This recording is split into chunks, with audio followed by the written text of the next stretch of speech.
جب حضرت عمر کلمہ پڑھتے تو صرف صحابہ نے ایک دوسرے کو مبارکبادیں نہیں دی، فرشتوں نے آسمان پر ایک دوسروں کو مبارکباد دی۔ یہ میں اپنی طرف سے بات پیش نہیں کر رہا، میں اس پر حدیث پاک کوٹ کرتا ہوں۔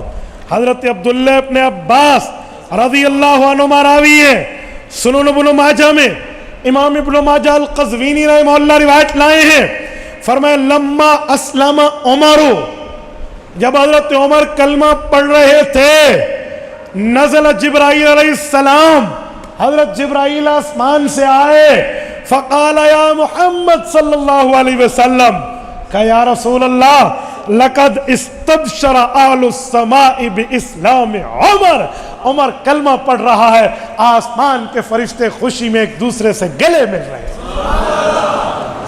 میں ایک جملہ کہتا ہوں، آسمان کے فرشتے خوشیاں کیوں منا رہے ہیں؟ آپ کو پتہ ہے خوشی کب منائی جاتی ہے؟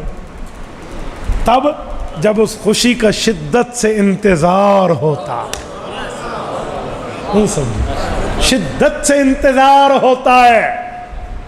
مثلا میں مثال دے رہا ہوں جدید زبان میں، ایک بندے کو پتہ ہے فلاں تاریخ کو میری شادی ہونی ہے، خوشیاں نہیں منائے گا، وہ دن آئے گا تو اب نوجوان تو آپ مجھے اچھے طرح جواب دے سکتے ہیں نا، جنہاں دی ہو گئی ہے انہوں نے چھاڑ دے ہو، جنہاں دی نہیں ہوئی ہو جواب دے ہو۔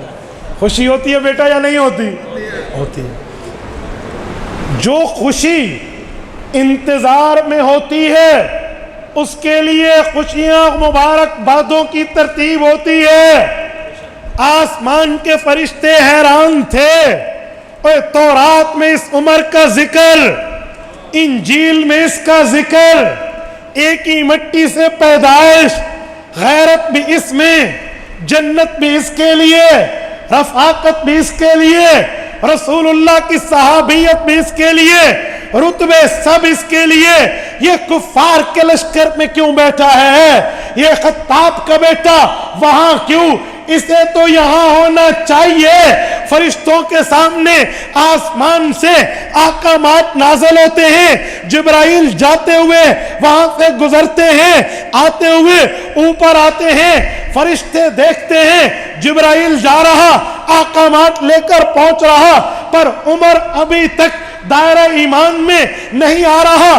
وجہ اللہ کب آئے گا؟ یہ تو بالکل اپنا تھا، ہمارا ہے، اس کے لیے سعادتیں، اس کے لیے رتبے، اس کے لیے درجے مقام و مرتبے لکھے جا چکے ہیں، کیوں نہیں آ رہا؟ آخر حضور کی دعا قبول ہوئی، عمر آیا، کلمہ پڑھا، استبشر اہل السماء باسلام عمر، فرشتے ایک دوسرے کے گلے لگ کے مبارکباد پیش کر رہے ہیں۔ ایسے خوشی نہیں ہوتی، اس خوشی میں کوئی بیس ہوتی ہے، بنیاد ہوتی ہے، بیک گراؤنڈ ہوتا ہے۔ اگر اس میں پس منظر نہ ہو تو وہ خوشی نہیں ہو، تو اچانک سی بات ہوتی ہے، وہ تو سرپرائز ہوتا ہے، اور یہاں خوشی ہے۔ تو میرے دوستو، حضرت عمر کی خوشی پر مسلمان تو چھوڑو، کائنات کے انسان تو چھوڑو، بنی نوع آدم علیہ السلام تو چھوڑو، آسمان کے فرشتے بھی آمد پہ خوشی منا رہے ہیں۔ جس کا مقام ایسا ہو، واقعی اس کے لائق ہے کہ اس کے بائیں طرف والا فرشتہ قلم اٹھا ہی نہ سکے، واقعی اس کے شایان شان ہے، اس کے لائق ہے کہ بائیں طرف والا فرشتہ ایسے ہی بیٹھا رہے کہ میں نے لکھنا کیا ہے۔ میرے دوستو، عمر فاروق رضی اللہ عنہ اسلام لائے، صحابہ اکرام کیا کہتے ہیں؟ ایک روایت تو میں ابن عباس کی پیش کر چکا ہوں، ایک روایت ابن مسعود رضی اللہ عنہ کی بھی سن لینا۔ یہ روایت حضرت عبداللہ ابن مسعود کی ہے، اور المعجم الکبیر میں امام طبرانی رحمہ اللہ حضرت عبداللہ ابن مسعود کے باب میں اس کو لائے ہیں۔ وہ فرماتے ہیں حضرت ابن مسعود، ان اسلام عمر کان فتحا، عمر کا کلمہ پڑھنا صرف کلمہ پڑھنا نہیں تھا، گویا ہم نے مکہ کو فتح کر لیا، کان فتحا وان ہجرتہ کانت نصرا، کہ عمر نے ہجرت کی، ہمیں مدینہ میں اصل نصرت مل گئی، وَإِنَّ إِمَارَتَهُ كَانَتْ رَحْمَةً، عمر امیر المؤمنین بنا تو اللہ کی رحمت آسمان سے اتر آئی۔ اگلا لفظ سننا، اللہ کی قسم صحابہ خوشی سے مچل گئے ہوں گے. یہ اس مقام کی فیلنگز، احساس حضرت ابن مسعود پیش فرما رہے ہیں.